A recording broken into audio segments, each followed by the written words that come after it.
आधी रात अंधेर नगरी में घंटा बजा बरा। अंधेरा छा गया था पूरे शहर पे। खामोशी इतनी गहरा थी, बस दूर से कुत्तों के भौंकने की आवाज आ रही थी। यह कोई चैन की नींद वाली खामोशी नहीं थी, यह दाढ़ की संकट की खामोशी थी। अचानक एक फुसलती आवाज आई, माफिया आ गया। ये आवाज जैसे अंधेरे से ही आ रही थी, हवा में घूमती हुई, डर से कंपकपी छोड़ गई उन लोगों में जो इस वक्त बाहर थे। शहर ने अपनी सांस रोकी। ये कोई मामूली फुसलती आवाज नहीं थी, ये चेतावनी थी। माफिया आ गया था। डर इस शहर का साथी था। जुर्म जिंदगी का एक तरीका था और माफिया लोहे के मुक्के से राज करता था। कोई भी सुरक्षित नहीं था, अपने घर में भी नहीं। आज रात शहर एक और आफत के लिए तैयार था। आज रात माफिया निकल पड़ा था। एक तेज अलार्म की आवाज ने खामोशी तोड़ दी। लाल और नीली बत्तियों ने अंधेरे को चीर दिया, सिरन बंशी की तरह चीख रही थी। शहर का केंद्रीय बैंक, लोहे और शीशे का एक महाल टूटा हुआ था। उसका कभी अभेदिया वॉल्ट खाली पड़ा था, सारा माल लुट चुका था। पुलिस गदियां रुक गई, टायर्स असफल्ट पे चीखते हुए। ऑफिसर्स बाहर निकले, उनके चेहरे गंभीर थे, हाथ होल्स्टर्स के पास। हवा में टेंशन थी। यह कोई मामूली चोरी नहीं थी, यह माफिया का काम था। अंदर सब कुछ उलट पुलट था। वॉल्ट के दरवाजे जमीन पे पड़े थे, टूटे हुए खिलौने की तरह। सिक्योरिटी कैमरास छत से लटक रहे थे, उनके लेंस टूटे हुए। माफिया ने सफाई से काम किया था, अपने होने का कोई निशान नहीं छोड़ा था, या उन्होंने ऐसा सोचा था। इंस्पेक्टर रोहन पहुंचे, उनका चेहरा संकल्प से भरा था। वो कम बोलने वाले आदमी थे, उनकी तेज निगार उनके अंदर के उबल को छुपा रही थी। बैंक लूट एक सीधी चुनौती थी, उनकी कानून के प्रति निष्ठा का अपमान था। उन्होंने तबाही का जायजा लिया, उनकी आंखों से कुछ भी नहीं छूता। शीशे का हर टूटा हुआ टुकड़ा, फर्श पे हर निशान एक कहानी बयान कर रहा था। वो झुक गए, उनकी उंगलियां मलबे में कुछ धुंध रही थी। वहां टूटे हुए शीशे और मुड़े हुए धातु के बीच उन्होंने यूं पाया एक छोटा कमरा, आंखों से छिपाने लायक। यह एक छोटा सा लगातार मामूली चीज थी, लेकिन रोहन जानते थे कभी कभी छोटी चीजों में बड़े राज होते हैं। उन्होंने कैमरा को संभल कर जेब में रख लिया। उनके सीने में उम्मीद की एक किरण जगमगाई। यही उनका एकलौता सबूत था, उनका एकलौता मौका मुजरिमों को पकड़ने का। पीछा शुरू हो गया था। स्टेशन पे सभी इंतजार कर रहे थे।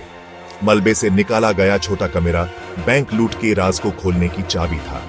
रोहन मॉनिटर की रोशनी में फुटेज को गौर से देख रहे थे।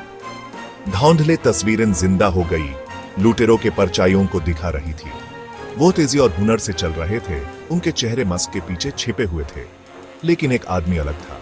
वो लंबा और पतला था, उसके मूवमेंट्स तेज और फुर्तीले थे। मास्क पहने होने के बावजूद उसके बारे में कुछ जाना पहचाना था। रोहन ने फ्रेम फ्रीज कर दिया। उसकी आंखें मॉनिटर पे उस आदमी को देखते हुए पतली हो गई। वो उस स्टांस को, उस चालने के तरीके को जानता था। यह नहीं हो सकता। क्या यह हो सकता है? उसका दिल जोर से धड़क रहा था जब वो अपने फोन के लिए हाथ बढ़ाया। उसकी उंगली एक नंबर पे थी जिसे वो दिल से जानता था। यूज पक्का करना था। भाग 5 विक्रम की तलाश। नाम उनके दिमाग में गूंज रहा था, हर अक्षर एक बार की तरह। विक्रम, विक्रम मेरा भाई।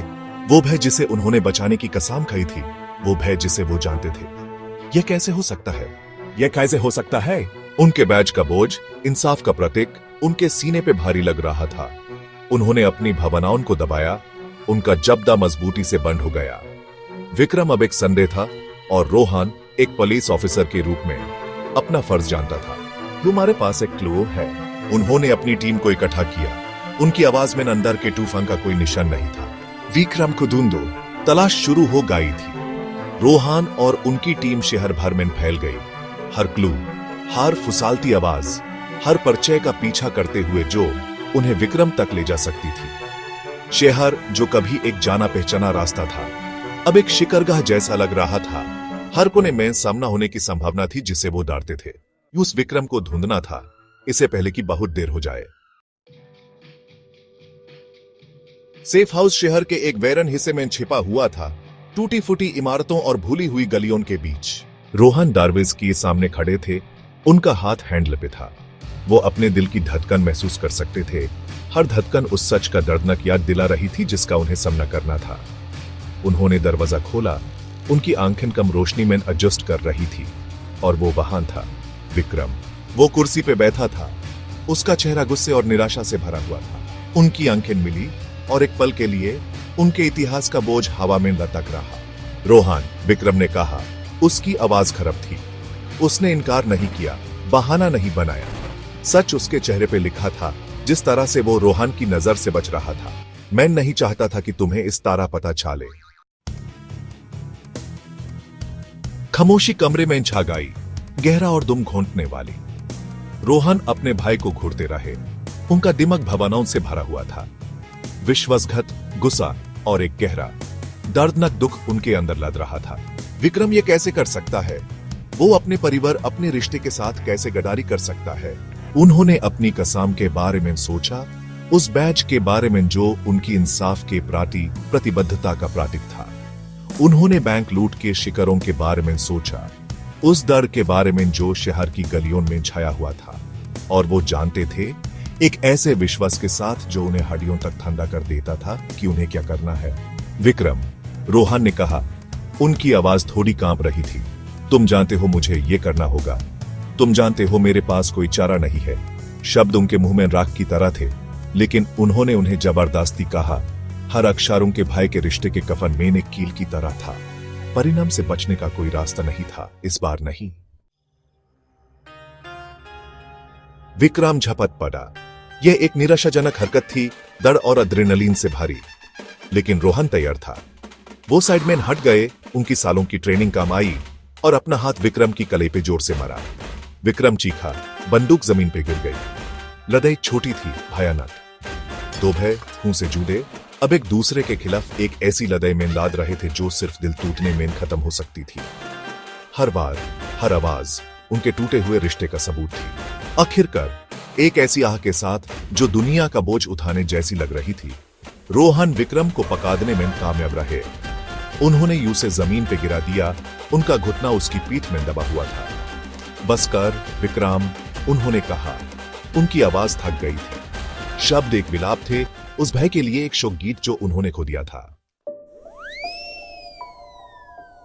पुलिस वन कर्ब से निकली। उसकी लाल बटियान रात में गायब हो गई। रोहन फुटपैथ पे खड़े थे। उनके कंधे झुके हुए थे। उनका चेहरा थकान से भरा हुआ था। उन्होंने अपना फर्ज निभाया था, अपने भय को इंसाफ के हवाले कर दिया था। लेकिन इसमें कोई जीत नहीं थी, कोई संतुष्टि नहीं थी। उन्होंने शहर के आसमान की तरफ देखा, रात के आसमान को चिरती इमारतों की तरफ। शहर अपनी सांस रोके हुए लग रहा था, इंतजार कर रहा था, देख रहा था। उन्होंने परिवार से ऊपर इंसाफ को चुना था, प्यार से ऊपर फर्ज को। और ऐसा करके वो दोनों के लिए अजनबी बन गए थे। उनके बैज का बोझ, जो कभी गर्व का कारण था, अब उनके सीने पे शीशे के बोझ जैसा लग रहा था। उन्होंने कानून का पालन किया था, लेकिन किस कीमत पर? यह सवाल खामोशी में गूंज रहा था। इंसाफ की कीमत की एक याद दिला रहा था। वो शहर के रक्षक थे, लेकिन आज रात वो उसके सबसे अकेले निवासी जैसा महसूस कर रहे थे।